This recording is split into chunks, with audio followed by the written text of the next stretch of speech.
আল্লামা মৌলানা মাহফুজুল হক সাহেব আমার মন্ত্রণালয়ে এসে বলে গেছেন, আমরা কোনো আবেদন করব না।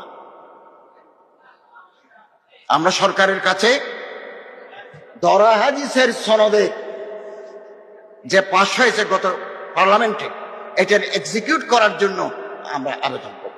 আপনি যা পারেন, আমি জানি না এর কারণ কি।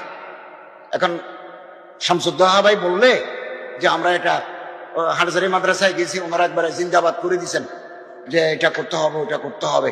তো এটা কি আমার মন্ত্রণালয়ের কাজ হলে তো আমি কাল সকালে করে দিতাম, দায়িত্ব নেওয়ার পর দিন করে দিতাম।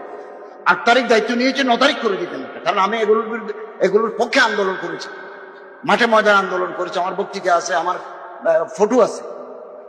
অতএব আপনাদের কেউ যদি মুভমেন্ট করেন, ফাফাকুল মাদারিস হাইয়াতুল উলিয়া যদি না করে,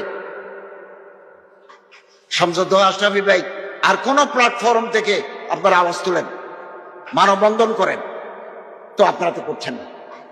সেমিনার করেন, সিম্পোজিয়াম করেন, এবং যাই শিক্ষামন্ত্রীকে আপনি স্মারকলিপি দেন, ভিতর থেকে তো আমি আছি আপনাদের সহযোগিতা করার জন্য।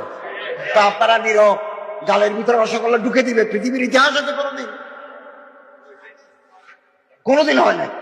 আপনারা করেন, মানববন্ধন করেন, মিছিল করেন, শিক্ষা না ঘেরাওটা তো লাস্ট স্টেজ, ঘেরাওটা তো পরের স্টেজ, এর আগেও তো আপনি করতে পারেন। হতে পারে এই যে ইবতেদায়ী মাদ্রাসার দাবি দাওয়া কিছু মেনে নিচ্ছে না, এটা করতে হবে।